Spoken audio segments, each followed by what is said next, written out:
오늘의 주요 뉴스입니다. 최장 6개월간 구속 상태로 재판을 받게 된 윤석열 대통령의 재판이 다음 달 시작될 것으로 보입니다. 1심 선고는 이르면 7월 말로 예상됩니다. 대면 조사 없이 윤석열 대통령을 구속 기소한 검찰이 내란 우두머리 혐의 입증에 필요한 증거가 충분하다며 공소 유지를 자신했습니다. 윤 대통령 변호인단은 공수처 수사가 불법이므로 검찰의 기소도 불법의 연장이라고 주장했습니다. 주요 여론조사 결과 집권 여당의 정권 연장 의견과 야권에 의한 정권 교체 의견이 2주 연속 팽팽하게 나왔습니다. 정당 지지도 조사에서도 국민의힘과 더불어민주당의 지지도가 오차 범위 내 접전한 양상을 보였습니다. 전국에 눈, 비가 쏟아졌다가 잦아들기를 반복하면서 도로 곳곳이 혼잡을 겪고 상당수 항공기 여객선 운항도 중단되었습니다. 행정안전부가 중앙재난안전대책본부 1단계를 가동한 가운데 밤부터는 눈발이 더 거세질 전망입니다.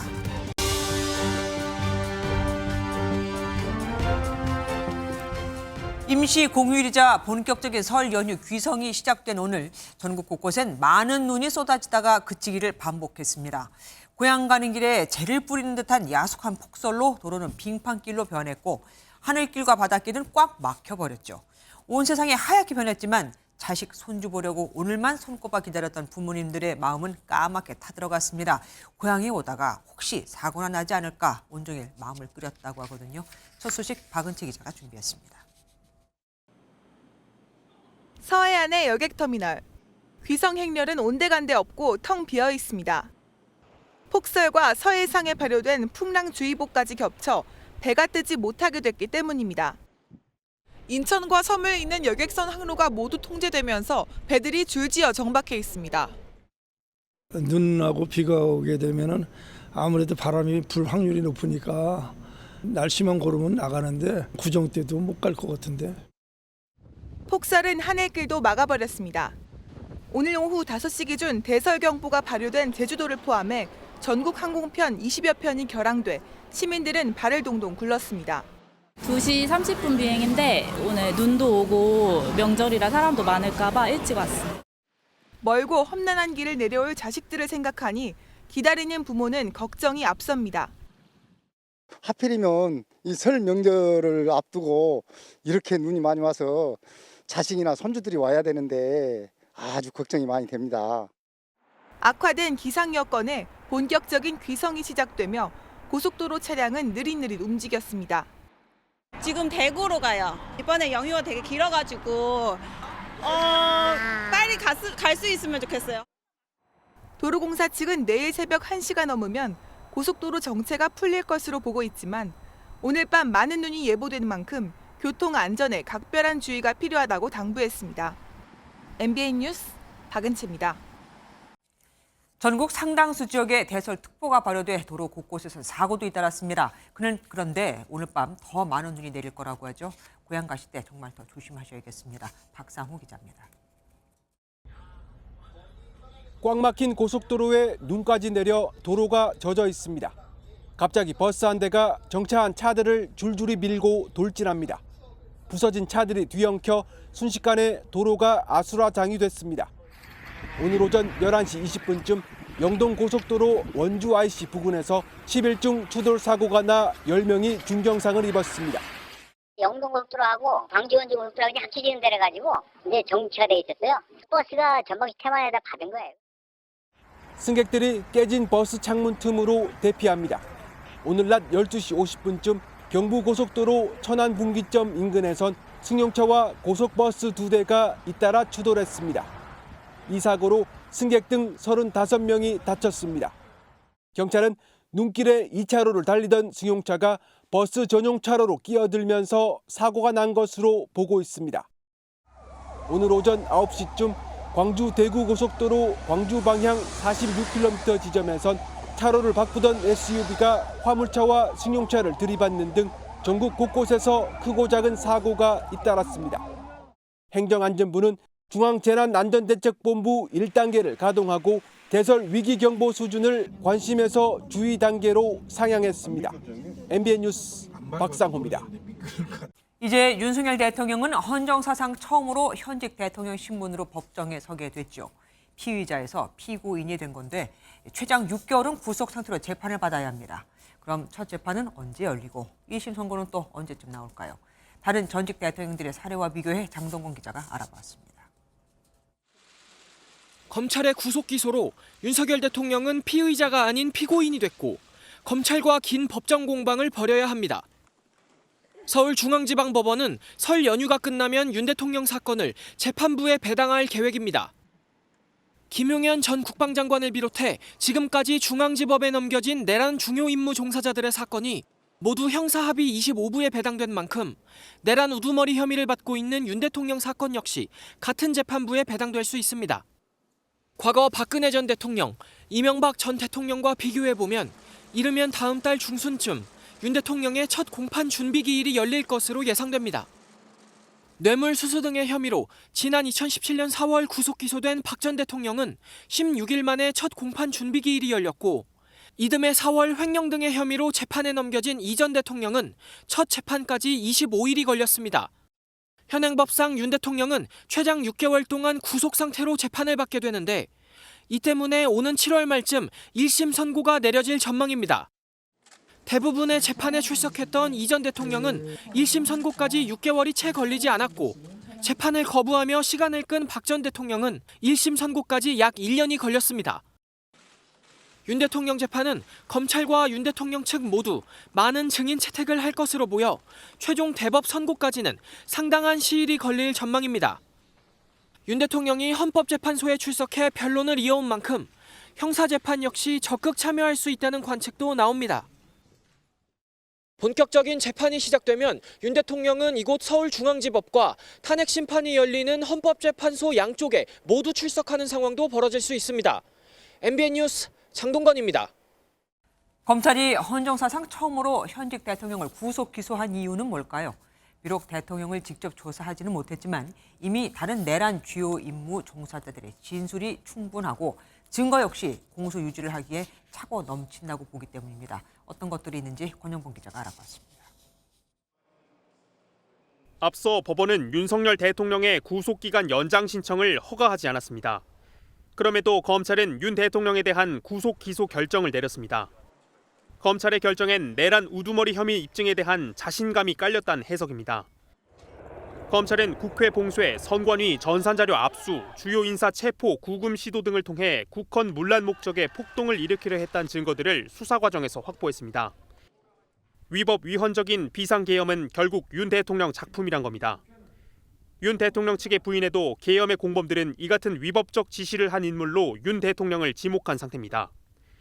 부총리, 군 전 사령관들, 경찰들 다 말이 지금 잘못됐다는 거예요. 대통령 입장은.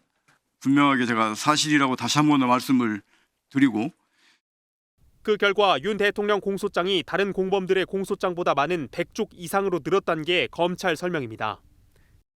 윤 대통령 대면 조사 없이 공소 유지를 해야 하는 검찰이 어떻게 혐의를 입증할지가 앞으로 재판의 핵심이 될 전망입니다. MBN 뉴스 권영범입니다. 당초 공수처는 대통령의 내란죄에 대한 수사권이 없기에 직권남용으로 수사를 시작했고 나중에 여기에 내란죄를 추가했죠. 그런데 이번 검찰의 공소장을 보면 직권남용 혐의는 빠졌습니다. 당초 수사의 단초가 됐던, 그러니까 시작이 됐던 혐의가 빠져버린 겁니다. 그래서 윤 대통령 측도 디딤돌이 없는데 어찌 기둥이 서고 기둥이 없는데 어찌 대들보가 올라가겠느냐며 비판하고 있는 거고요.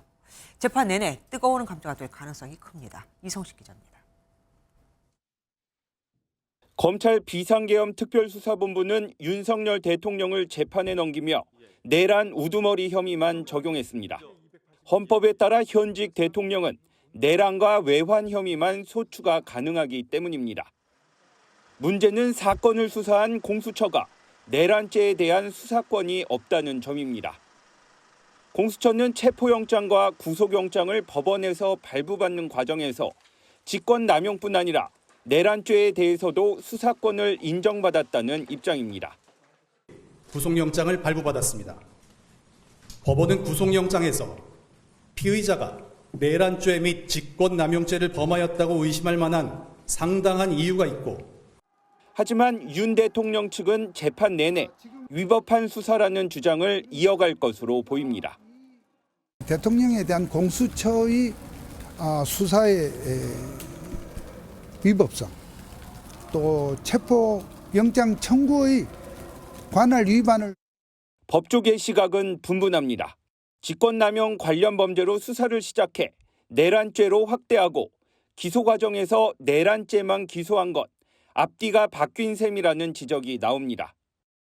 반면 수사 과정에서 부수 혐의가 나왔고 그 죄로 기소하는 것은 법리적으로 문제가 없다는 반론도 있습니다. 임병렬 청주지법원장은 법원 내부 게시판에 공수처의 내란죄 수사권 여부는 아직 결정된 바 없는 미확정 상태라며 대법원의 확실한 법률 해석이 필요하다고 제언했습니다. MBN 뉴스 이성식입니다. 윤 대통령 재판의 핵심은 검찰과 공수처의 수사 결과가 법원에서 인정이 되는가 하는 겁니다. 공수처와 검찰이 관련 수사를 했지만 공수처에는 내란죄 수사권이 없고 검찰이 윤 대통령의 체포 기한을 연장하려고 했을 때 법원이 공수처 사건을 검찰이 보완 수사할 권한은 없다고 했었거든요. 검찰이 갖고 있는 증거도 대부분 증언들인데 대통령은 또 이를 전부 부인하고 있죠. 검찰이 물증을 얼마나 제시할 수 있는지가 관건입니다. 이어서 김순철 기자가 보도합니다. 지난 15일 공수처는 윤석열 대통령을 체포했지만 별다른 진술을 하지 않아 사실상 조사는 빈손으로 끝났습니다. 이후 직접 조사 시도가 모두 불발로 끝났고 결국 지난 23일 검찰에 사건을 넘겼습니다. 하지만 검찰 역시 대면 조사는 하지 못한 채 어제 서둘러 재판에 넘겼습니다. 내란죄 혐의를 입증하려면 윤 대통령 본인의 진술이 필요하지만 정작 검찰은 제대로 된 신문 조서가 없는 셈입니다. 결국 검찰은 재판 과정에서 비상계엄에 가담한 군과 경찰 관계자 진술에 최대한 의존해야 하는 숙제를 안게 됐습니다. 이들은 비상계엄 정점에 윤 대통령이 있다고 입을 모으고 있지만 결정적 증거를 확보하는데 어려움을 겪고 있는 게 사실입니다. 이번 사태의 스모킹건이라고 불리는 비화폰 서버 기록 확보가 경호처의 반대로 번번이 무산된 탓입니다. 다만 법조계에서는 윤 대통령이 혐의를 부인하더라도 관계자들의 진술이 일치하거나 정황 증거가 뚜렷하다면 유죄 판결이 나올 수 있다는 전망도 나옵니다. 실제 검찰은 계엄 전 여인영 전 방첩사령관과 이진우 전 수도방위 사령관이 작성한 메모를 공개하며 윤 대통령의 개입 가능성을 시사했습니다. 특히 김용현 전 장관이 계엄 포고령을 대통령이 검토했다고 진술한 만큼 김 전 장관의 1심 선고 결과가 윤 대통령에 대한 법원 판단에 가늠자가 될 것이라는 관측도 제기됩니다. MBN 뉴스 김순철입니다. 지금 보신 이후로 윤 대통령의 재판 전략은 전면 부인이 될 겁니다. 앞서 밝혀왔던 일체의 내란 지시는 없었고 오히려 계엄 당시 병력 투입을 최대한 줄이려 했다는 주장을 이 법정에도 가져갈 것으로 보이거든요. 대통령 변호인단도 검찰 기소가 내란 몰이라면서 거세게 반발했습니다. 안병수 기자입니다. 윤 대통령 측은 이번 계엄이 국회의 폐악질에 맞선 질서 유지 차원이었다고 일관되게 주장해왔습니다. 특히 군을 선관위에 보낸 건 기관 장악이나 불법 체포 목적이 아닌 부정선거 의혹을 검증하려 했다는 게 윤 대통령 측 입장입니다. 어떤 선거의 공정성에 대한 그 신뢰에 좀 의문이 드는 것들이 많이 있었고 팩트를 확인하자는 그런 차원이었다는 점을. 내란죄의 핵심 물증으로 꼽히는 두 가지 역시 윤 대통령과 관련성이 없다고 밝혀왔습니다. 먼저 정치활동 금지 조항이 담긴 포고령은 보고만 받았을 뿐 집행 가능성이 없어 형식적으로만 놔둔 것이라고 강조했습니다. 국회 기능을 대신할 비상입법기구 창설 의혹 역시 부인했습니다. 김용현 전 국방장관은 기구 창설은 자신이 건의했고 계엄 상황에 대비해 긴급재정입법권을 수행하기 위한 것이었다는 입장입니다. 변호인단은 검찰 기소를 불법으로 규정하며 압박에 나섰습니다. 또 검찰이 적법 절차에 따르지 않고 증거를 수집했다며 향후 재판에서도 내란죄 수사권의 위법성부터 치열하게 따져볼 것을 예고했습니다. MBN 뉴스 안병수입니다. 윤석열 대통령이 기소됐으니 이제 검찰은 수사를 할까요? 안 할까요? 한다면 대통령 수사가 가능할까요? 사회부 법조팀 박규원 기자가 더 자세히 알아보겠습니다. 어서 오십시오. 결국 검찰 윤석열 대통령에 대한 대면 조사 한번 못하고 기소를 했습니다. 네, 맞습니다. 법원이 구속영장 연장을 2번이나 불허하면서 결국 검찰은 윤석열 대통령의 신문조서를 확보하지 못한 채 재판에 넘겼습니다. 그렇죠. 급하게 공소장을 작성하느라 통상 기자들에게 배포하던 보도자료도 준비를 못했다고 하는데요. 공소장은 무려 100쪽이 넘는 것으로 알려졌습니다. 조사를 못했는데 100쪽이 넘는다고요? 예, 그렇습니다. 검찰은 윤석열 대통령에 대한 직접 조사는 하지 못했지만 네. 이미 비상계엄 관계자들에 대한 수사를 충분히 했기 때문에 혐의 입증에 자신이 있다는 입장인데요. 앞서 검찰은 김용현 전 국방장관과 여인영 전 방첩사령관 등 군경 관계자 10명을 내란 중요 임무 종사 혐의로 구속 기소했습니다. 비상계엄 2인자로 꼽히는 김 전 장관 공소장에는 윤석열 대통령의 이름이 100차례 넘게 언급됩니다. 이 때문에 윤 대통령의 공소장이 아니냐라는 말이 나올 정도였는데요. 맞아요. 김 전 장관의 공소장이 83쪽 분량인데 실제로 윤 대통령의 공소장과 상당 부분 내용이 겹치는 것으로 알려졌습니다. 다른 관계자들의 공소장에도 윤 대통령을 내란 우두머리로 지목하는 표현이 다수 등장하기 때문에 직접 조사 없이도 공소장을 쓰는 데는 크게 어려움이 없었다는 후문입니다. 검찰이 구속 기소를 결정하긴 했지만 그 과정에서 다양한 의견이 나왔다고도 들었습니다. 네, 맞습니다. 어제 심우정 검찰총장이 지방의 검사장들을 모아놓고 3시간여가량 회의를 진행했는데요.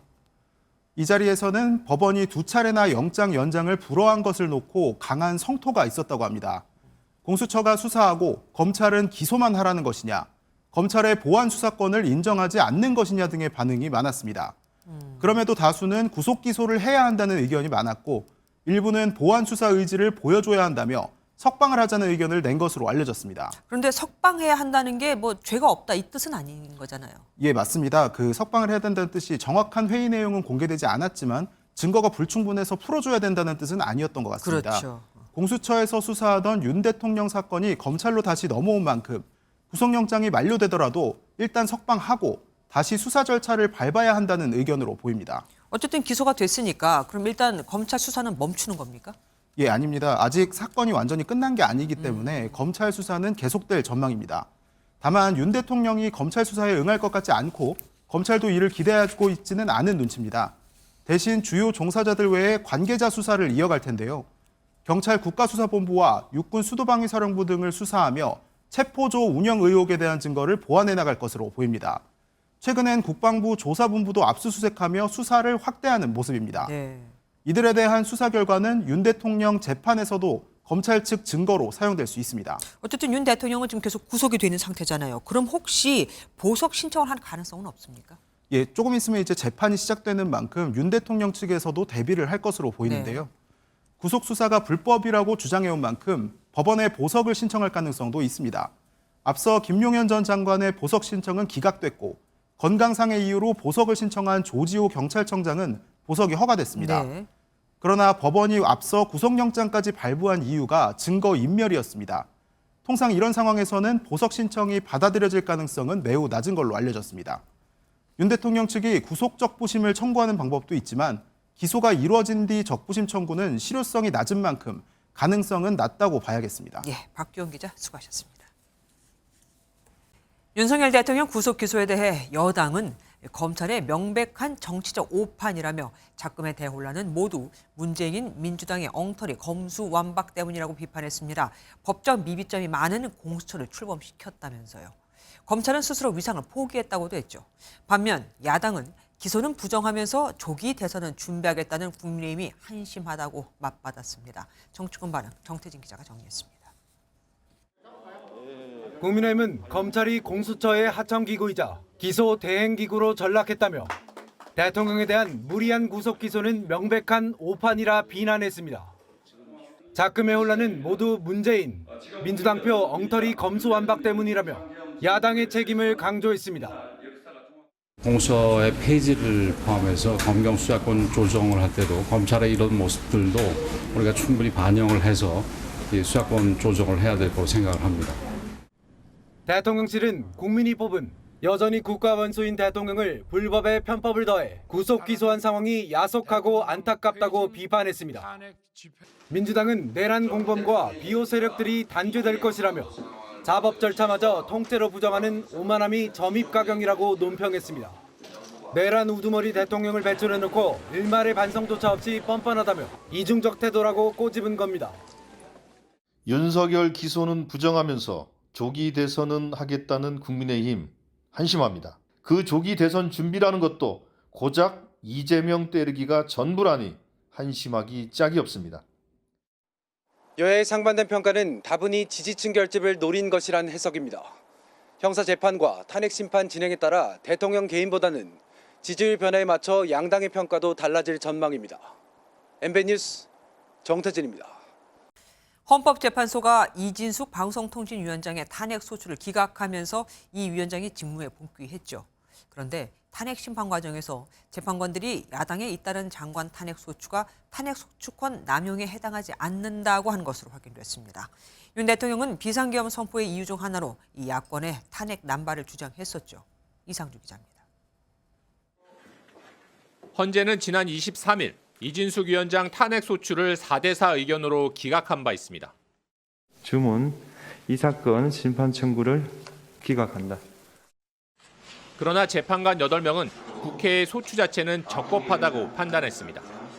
헌재는 의결 과정에서 법적 절차가 준수되고 이 위원장의 헌법 내지 법률 위반 행위가 일정한 수준 이상으로 소명됐다면 국회의 소추는 헌법을 수호하기 위한 것으로 봐야 한다고 판단한 것입니다. 아울러 정치적 목적이나 동기가 내포돼 있다 하더라도 그 점만으로 탄핵 소추권이 남용됐다고 볼 수 없다고 덧붙였습니다. 이번 판단이 윤 대통령 탄핵 심판에 어떤 영향을 줄지도 관심입니다.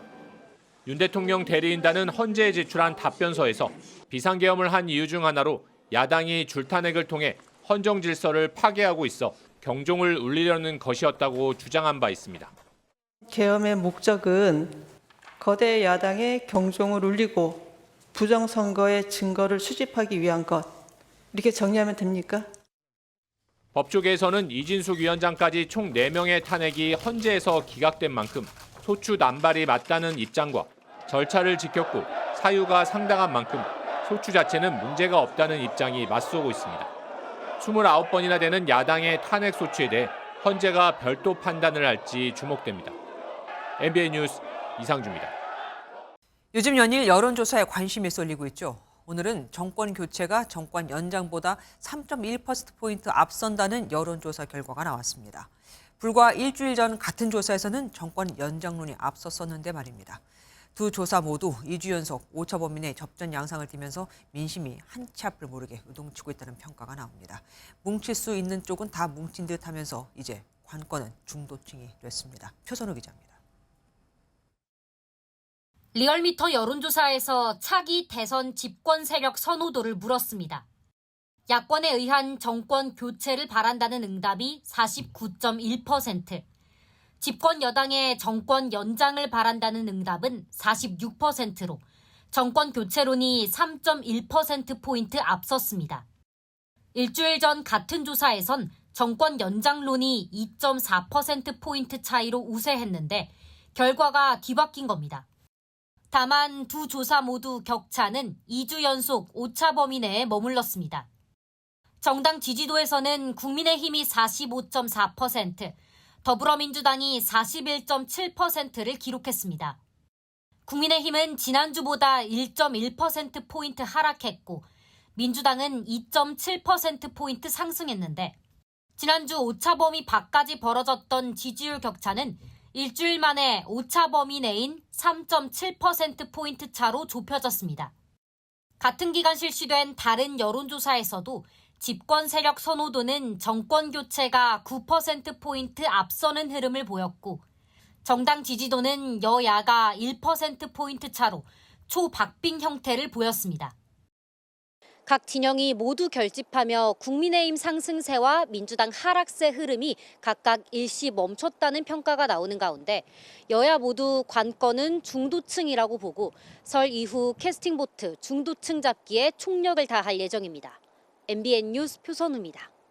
지지율이 가는 의미, 김도영 기자와 뉴스 추적해보겠습니다. 어서 오십시오. 여야 지지율 추이가 8년 전 박근혜 전 대통령 탄핵 심판 때와는 완전히 다릅니다. 이유가 뭡니까? 네, 8년 전에는 보수 정당이 둘로 쪼개졌었죠. 예. 당시 국민의힘 전신 새누리당은 중진 의원들도 대거 탄핵에 찬성했었고 정당도 둘로 나뉘면서 지지층 결집이 약했습니다.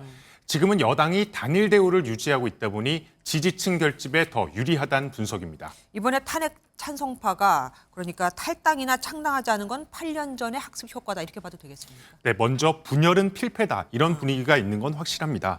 탄핵 찬반을 떠나서 당은 깨지 말자는 건데요. 네. 한 친한계 의원은 초재선 의원들 사이에서 단일한 보수 정당의 외관을 유지해야 한다는 것만큼은 공통된 공감대라고 밝혔습니다. 네. 또 이재명 더불어민주당 대표의 존재가 오히려 보수 세력의 결집 계기로 작용하고 있습니다. 그런데 8년 전에는 문재인 전 대통령 그때 이제 민주당 후보였죠. 그때 지지율 1위였지 않습니까? 네, 그렇지만 상황이 역시 조금 다르기는 합니다. 8년 전에는 최순실 등의 측근 비리 의혹으로 발생한 탄핵이라면 이번 탄핵은 윤석열 대통령의 비상계엄이 직접적 원인인데요. 네. 측근 비리가 드러난 것이라면 계엄은 대통령이 행동한 것이죠. 윤 대통령이 담화에서 밝힌 계엄에 나선 이유가 뒤늦게 보수 지지층들에게 공감대를 얻고 있다는 분석입니다. 특히 야당의 잦은 탄핵 시도와 예산 삭감에 대한 문제 지적이 다수당의 수장인 이재명 대표에 향한 반감으로 이어졌다는 겁니다. 그래도 가장 높은 지지율을 기록하고 있는 건 이재명 대표잖아요. 네, 조기 대선을 가정하고 치러진 양자 대결 여론조사가 나오고 있는데요. 네. 중앙일보에서 유력 여권 잠룡들과 이 대표의 가상 대결 결과를 발표했습니다.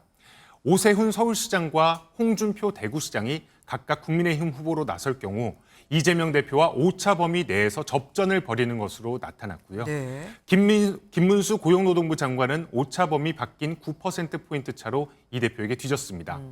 한동훈 전 국민의힘 대표는 12%포인트, 이준석 개혁신당 의원은 21%포인트 모두 뒤처지는 것으로 조사됐습니다.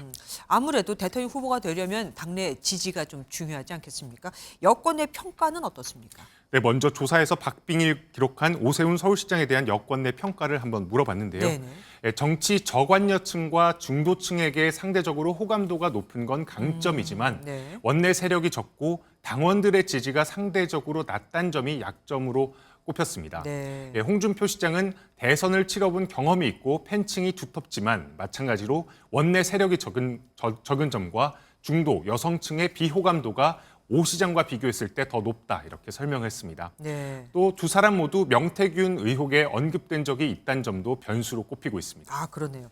김문수 장관도 1위를 했다는 여론조사가 있었는데 이번 조사에서는 좀 떨어진 것으로 나타났습니다. 한동훈 전 대표나 이준석 의원은 또 어떻습니까? 네, 한동훈 전 대표는 아직 등판하기 전이기 때문에 아직까지 판단하기에는 조금 이른 감도 없지 않아 있습니다. 네. 이준석 의원 역시 국민의힘 소속이 아니다 보니 일관된 비교가 어렵긴 합니다. 다만 여권 관계자는 대통령과 여권의 각을 세워온 게 지금 단계에서 지지층들에게 좋게 평가를 받지 못하는 것 같다고 설명했습니다. 특히 정권 유지가 42%, 정권 교체가 51%로 9%포인트 벌어진 상황에서 일부 양자 대결이 접점인 점도 흥미롭습니다. 현 정권을 바꿔야 한다는 민심이 저변에 깔린 상황에서 이 대표가 확장성의 한계를 보이는 것 아니냐 이런 분석이 나오는 이유입니다. 민주당이 고민을 할 수밖에 없겠습니다. 김도연 기자 수고하셨습니다. 12.3 비상계엄 사태를 주도하고 깊이 관여한 사람들 상당수가 김용현 전 국방장관을 비롯해 전현직 군인들이죠. 이들은 모두 월 500만 원 안팎의 군인연금 지급 대상자들입니다. 그런데 모두 내란 관련 범죄로 수사를 받고 있음에도 처벌이 확정될 경우 개인별로 받는 연금은 크게 달라지게 됩니다. 예를 들어 김용현 전 장관은 적어도 연금에서는 전혀 손해를 보지 않죠. 이승민 기자가 이유를 알아봤습니다. 비상계엄에 깊이 관여해 내란 관련 혐의로 수사를 받는 전현직 군인들입니다. 만약 이들의 내란죄 등 혐의가 확정되면 군인연금은 어떻게 될까요? 범죄자를 그 연금이 왜 줘요? 그 주면 안 되죠. 법적으로 문제가 있는지까지는 모르겠지만 정서상 조금 반감이 있는 것 같긴 해요. 계엄의 핵심적인 역할을 한 현역 사령관들은 월 수령액이 절반 정도 깎이게 됩니다. 하지만 김용현 전 장관은 형이 확정되더라도 연금 수령에 전혀 문제가 없습니다. 장관은 군인이 아닌 민간인이기 때문입니다. 군인연금법은 복무 중의 사유로 내란과 외환, 반란, 이적 등의 죄를 범하고 금고 이상의 형이 확정되는 경우 본인이 낸 원금과 이자만 지급하도록 규정하고 있습니다. 같은 내란 혐의지만 현역이냐 아니냐에 따라 연금 지급 여부가 갈리는 겁니다. 헌법 질서를 위협한 중대 범죄를 저지른 경우에도 20년 이상 군인으로 국가에 헌신한 사람에게 주는 연금을 주는 것이 타당하냐는 지적이 나옵니다. 국가가 소급적 징벌적으로 그 연금 수급권을 제한하는 문제와 개인의 재산권이라는 이 문제 사이에서 고민이 필요할 것으로 생각합니다. 장성이 받는 군인연금은 매월 400만 원 후반대부터 500만 원이 훌쩍 넘습니다. 야당은 이런 허점을 보완하기 위해 퇴직 후에도 내란 등 범죄에 대해서는 연금 지급을 제한하는 법 개정을 추진 중이지만 소급 적용은 어려울 거란 전망이 우세합니다. MBN 뉴스 이승민입니다. 정부가 오늘 27일을 임시 공휴일로 지정한 이유는 다름 아닌 내수 진작을 위해서입니다. 하지만 최장 9일까지 이어지는 연휴다 보니 사람들이 대거 해외로 빠져나갔고 때문에 국내 내수 진작엔 효과가 별로 없다는 불만이 상당합니다. 강서영 기자가 둘러봤습니다. 서울 도심의 한 전통시장입니다. 노란 전들은 팔리지 않은 채 남아있고 바쁘게 전이 익어가야 할 팬도 텅 비어 있습니다. 대목이란 말이 무색할 정도입니다. 나물 종류는 아예 나가지도 않고 전도 많이 준비를 해놨는데 지금 붙이다가 스톱 상태예요. 손님이 없잖아요. 보시다시피 사람이 없어요. 경기가 너무 죽었어요. 불경기 탓인지 설 연휴에도 불구하고 이 떡집처럼 문을 닫고 영업하지 않는 가게들도 있었습니다. 평소에 발 디딜 틈 없던 남대문 시장 먹자골목도 사람을 찾아보기 어렵습니다. 평상시에 이제 매출이 안 나오다 보니까 일하는 시간을 더 늘려서라도 매출을 채우기 위해서 나온 겁니다. 50% 정도 되는 것 같아요. 정부가 내수 진작을 위해 임시 공휴일을 지정했지만 해외여행으로 효과가 반감됐고 업종과 지역에 따라서도 효과가 다양하다는 분석입니다. 실제로 올해 설 연휴에 해외로 떠나는 승객은 하루 평균 13만 4천 명으로 지난해 설 연휴 평균보다 13.8% 증가할 것으로 보입니다. 내수 침체와 자영업자 어려움이 가중되는 만큼 정부와 정치권은 설 연휴가 지나면 추경 논의도 본격적으로 시작할 전망입니다. MBN 뉴스 강서영입니다. 50대 남성이 음주운전도 모자라 단속 중이던 경찰관을 차에 매단 채 도주하는 아찔한 일이 전북 전주에서 발생했습니다. 이 남성은 200m가량을 달리다 추돌 사고까지 내 경찰관 포함 모두 4명이 다쳤습니다. 강세훈 기자가 취재했습니다. 경찰의 음주운전 단속 현장. 경찰관 2명이 흰색 벤츠 차량을 멈춰 세우고 단속하려 하자 도주하기 시작합니다. 경찰관 1명이 매달려 있지만 운전자는 차를 멈추지 않고 되려 속도를 높입니다. 교차로에 진입해서도 벤츠 차량은 그대로 나아갑니다. 저 뭐야? 차 도망가는데 경찰 매달리고 곰박 봤나? 운전자는 경찰관이 차 핸들을 붙잡고 제지하면서 도주 2분 만에 붙잡혔습니다. 벤츠 차량 운전자는 이 운전석 창문 쪽에 경찰관을 매단 채 200m가량을 도주한 것으로 확인됐습니다. 도주 과정에서 벤츠 차량은 후진하다 다른 차량을 들이받기까지 했습니다. 경찰관을 포함해 모두 4명이 다쳤습니다. 경찰관이 잡고 있던 창문을 놓게 되면 달리는 속도에 의해서 밑으로 딸려 들어갈 수 있는 그런 위험한 상황일 수도 있었습니다. 붙잡힌 운전자는 면허 취소 수준의 음주가 측정됐지만 치열 검사를 요구한 것으로 전해졌습니다. 경찰은 벤츠 운전자를 음주운전과 특수공무집행 방해 등의 혐의로 입건하고 정확한 사고 경위를 조사하고 있습니다. MBN 뉴스 강세훈입니다. 최악의 산불로 신음하는 미국 LA 지역이 이번엔 대규모 산사태 공포에 휩싸였습니다. 얄궂게도 산불을 꺼줄 것으로 기대했던, 그래서 오기를 바랬던 비 때문입니다. 이한나 기자가 보도합니다. 3주째 대형 산불이 이어진 LA 지역에 비가 오자 시민들이 기뻐합니다.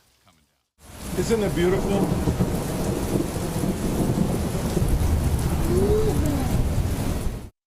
소방당국의 총력 진압과 8개월 만에 내린 단비 덕분에 산불 진압률이 90%대로 올라선 상황. 하지만 완진에 도움이 될 것이란 기대와 달리 이번 비가 오히려 최악의 상황으로 이어질 것이란 우려도 나왔습니다.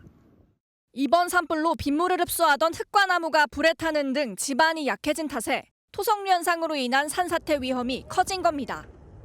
미국 기상청은 불에 탄 차량과 전자장비, 산악 지역 등에서 유독성 산불 잔해가 흘러내리는 최악의 진흙 산사태까지 일어날 수 있다고 우려했습니다. Was a lot of hazardous materials, toxics that could go into the ocean. So what we're doing here today with city workers is getting ready to fill sandbags. 초토화된 LA 지역에 내린 비로 기뻐하는 것도 잠시, 당국과 시민들은 더 큰 재앙이 발생할지도 모른다는 소식에 긴장의 끈을 놓지 못하고 있습니다. MBN 뉴스 이한나입니다. 부동산 등기를 의무화한 1960년 이전, 그러니까 일제강점기 때 소유권을 받은 주인이 사라져서 등기를 하지 않은 땅이 국토의 1.6%에 달합니다. 금액으로는 2조 원이 넘는데 이런 땅들은 처분할 법적 근거가 없는 만큼 본의 아니게 알박기 같은 피해로도 이어집니다. 관련 민원만 지금 수천 건이 쌓여있죠. 김민수 기자가 보도합니다. 경북 예천군이 소유한 야산입니다. 일부 미등기 토지 때문에 개발 사업 계획을 세워도 추진할 수 없었습니다. 이쪽에 일반 산업단지를 해볼까? 아니면 골프장을 만들어 볼까? 이런 고민을 하고 민간 투자율 지도받고 공모 사업에도 도전했는데 그 중간에 미등기 토지들이 섞여 있으니까. 미등기 사정 토지는 일제강점기 때 토지조사로 소유권을 받은 주인이 사망하거나 월북해 등기를 하지 않은 땅입니다. 민법상 부동산 등기 의무는 1960년부터 시작했고 이처럼 주인은 있지만 미등기 상태인 토지는 국토의 1.6%에 달합니다. 면적은 63만 필지, 544제곱킬로미터로 공시지가는 2조 2천억 원인데 금싸라기 땅으로 불리는 서울 명동 한복판에도 새 필지가 있습니다. 처분할 법적 근거도 없는 만큼 미등기 사정 토지는 알박기 피해로 이어져 골칫거리가 된 지 오래입니다. 미등기 사정 토지 문제로 2012년 이후 국민권익위원회에 접수된 민원만 7천 건입니다. 은평구에 소재하고 있는 사정 토지로 인해서 그 지역의 일대가 우범화되고 있음에도 불구하고 토지주를 확인할 수 없어서 권익위는 특별법을 만들어서 미등기 사정 토지를 국가가 수용한 뒤에 소유자가 나타나면 돌려주거나 보상하도록 권고했습니다. MBN 뉴스 김민수입니다. 집중에 어려움을 겪거나 충동적인 행동을 반복하는 정신질환이죠. 주의력 결핍장애 ADHD 진단자가 아동이 아닌 성인들 사이에서도 증가하고 있습니다. 스마트폰 의존도가 높아지는 상황 역시 이 ADHD가 늘어난 배경이 됐다는데 이 질환을 앓고 있지만 모르고 있는 환자도 꽤 많습니다. 한범수 기자가 내가 그 질환이 맞나 확인법 알려드리겠습니다. 자극적이고 중독성이 강한 짧은 동영상, 쉴 새 없이 울리는 메신저 알람, 스마트폰 때문에 집중력을 빼앗기고 일상의 흐름이 끊긴다는 반응이 적지 않습니다. 빨리 끊으려고 해도 어느새 한 20-30분은 무조건 지나가 있는 것 같아요. 이런 분위기 속에 아동이 아닌 성인들 사이에서도 ADHD 진단이 늘었는데 최근 5년 새 4배 가까이 증가한 것으로 조사됐습니다. ADHD는 주의력을 떨어뜨려 산만해지게 만들거나 충동성, 과다 활동 등으로 문제를 일으키는 일종의 신경질환입니다. 한 가지 일에 몰입하지 못하거나 정반대로 지나치게 집중하는 경향, 물건을 자주 잃어버리거나 시간을 잘 맞추지 못하는 습관, 모두 ADHD 증상에 속합니다. 그런데 ADHD에 시달리면서도 정작 당사자는 이를 인지하지 못하는 경우가 많습니다. 좀 집중만 안 되고 과잉 행동이나 충동성이 덜한 유형의 경우에는 어렸을 때는 상대적으로 잘 모르고 있다. ADHD는 환자 스스로 무능하다는 생각을 강화시키며 우울과 불안 등 다른 정신질환으로 번질 수 있습니다. 또 노력만으로 호전이 쉽지 않은 만큼 제때 약물 치료를 받는 게 중요합니다. 전문가들은 과한 스마트폰 사용으로 ADHD가 심해질 수 있다며 이를 조절하는 것만으로도 예방 효과를 거둘 수 있다고 강조합니다. MBN 뉴스 한범수입니다. 이제 로봇들의 일터는 공장만이 아니죠. 주방, 쇼핑몰에서도 활용되며 우리 생활에 점점 가까워지고 있습니다. 이 다음은 가정용이 되겠죠. 이를 위한 국내 대기업들의 움직임, 정혜린 기자가 취재했습니다. 바쁜 식당, 주방에서 음식을 가지고 나온 로봇이 문턱을 넘나듭니다. 수많은 사람들이 오고 가는 공항에서는 마주오는 사람을 피해 물건을 나릅니다. 이 서빙 로봇은 미국 실리콘밸리에서 탄생한 로봇 기업 베어 로보틱스가 만들었는데 LG전자가 최근 이 기업의 경영권을 확보했습니다. 로봇 소프트웨어와 제어 기술을 확보한 LG전자는 이를 접목해 집에서도 쓸 수 있는 로봇 개발에 박차를 가할 계획입니다. AI를 탑재한 가정용, 상업용 로봇이 직접적인 수익을 낼 수 있는 분야로 꼽히는 가운데 로봇 시장 규모는 점차 확대될 것으로 전망됩니다. 앞서 삼성전자도 국내 최초로 이족 보행 로봇 휴보를 개발한 레인보우 로보틱스의 최대 주주 지위를 확보했습니다. 미래 로봇 추진단도 출범해 지능형 휴머노이드 개발을 서두를 방침입니다. AI가 로봇의 몸체를 가지고 실제 생활 공간으로 들어오고 있습니다. 제조업 현장에서 먼저 쓰일 것 같고요. 가정으로 하나 둘씩 들어오지 않을까라고 예상하고 있습니다. SK그룹이 산업용 로봇 분야에 강점을 가진 유일 로보틱스와의 협력을 확대하는 등 국내 대기업들의 투자 확대가 이어질 전망입니다. MBN 뉴스 정혜린입니다. 현재 전국 대부분 지역에 눈이 내리고 있습니다. 눈발은 밤사이 더욱 굵어지면서 내일 새벽부터 오후 사이에는 시간당 1에서 5cm 이상의 폭설이 쏟아지겠습니다. 내일까지 예상되는 눈의 양을 보시면 중부지방을 중심으로는 20cm 이상, 서울에도 5에서 15cm, 남부지방에도 많게는 10cm가량의 눈이 예상됩니다. 눈은 설날 당일인 수요일에도 오후까지 이어지는 곳이 있겠습니다. 동시에 찬바람도 강해지면서 기온은 가파르게 떨어지겠는데요. 설날 당일에는 영하 7도, 연휴 마지막 날인 목요일에는 영하 10도 안팎의 강추위가 찾아오겠습니다. 바람도 강하게 불고 있습니다. 해안가를 따라서는 초속 20에서 25m 이상의 순간 돌풍이 불어들겠습니다.